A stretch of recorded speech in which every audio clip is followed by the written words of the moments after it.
మలబారు రాజ్యాన్ని నందనుడు అనే రాజు పరిపాలిస్తూ ఉండేవాడు. ఒకరోజు ఒక మల్లయోధుడు ఆ రాజు దగ్గరికి వచ్చి, మహారాజా, నేను కుస్తీ, కత్తిసాము మొదలైన కళల్లో ఆరితేరిన వాణ్ణి. క్రూర జంతువులను కూడా సులభంగా అంతమొందించగలను. అంతేకాదు, ఒక పెద్ద కొండను కూడా తల మీద పెట్టుకుని నడవగలను.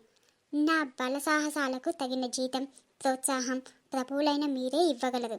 అందువలన మిమ్మల్ని ఆశ్రయిస్తున్నాను అన్నాడు.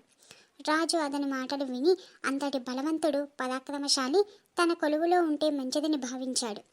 అతడికి నెలకు 100 వరహాల జీతంపై తన కొలువులో ఉంచుకున్నాడు. ఆ దేశ రాజధాని నగరానికి సమీపంలో ఒక పెద్ద కొండ ఉంది.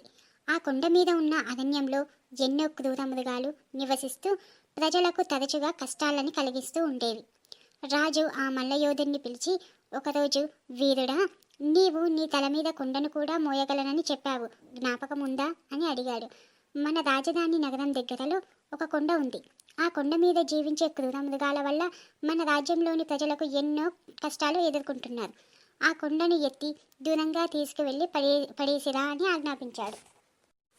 చిత్తం మహారాజా, మీ ఆజ్ఞను శిరసావహిస్తాను అని ఆ యోధుడు రాజుతో అన్నాడు. మరుసటి రోజు రాజు తన మంత్రులతో, మత గురువులతో, పరివారం, సిపాయి బలగాలతో కొండ దగ్గరికి వెళ్ళాడు. మల్లయోధుడు తన కండువతో నడుం బిగించాడు. తలపాగా చుట్టి సిద్ధంగా నిలబడ్డాడు. రాజు అతన్ని చూసి, ఏమి ఇంకా ఆలోచిస్తున్నావు? ఆ కొండను తల మీద పెట్టుకుని దూరంగా తీసుకువెళ్ళి పడేసిరాపో అన్నాడు. అప్పుడు ఆ మల్లయోధుడు రాజుతో సవినయంగా, రాజా, నేను కొండను నా తలపై మోయగలనని చెప్పాను, కానీ కొండను నేను ఒక్కనే ఎత్తగలనని తమతో ఎప్పుడూ చెప్పలేదు. కనుక కొండను నా తల మీద పెట్టమని తమ సైనికులకు ఆజ్ఞాపించండి.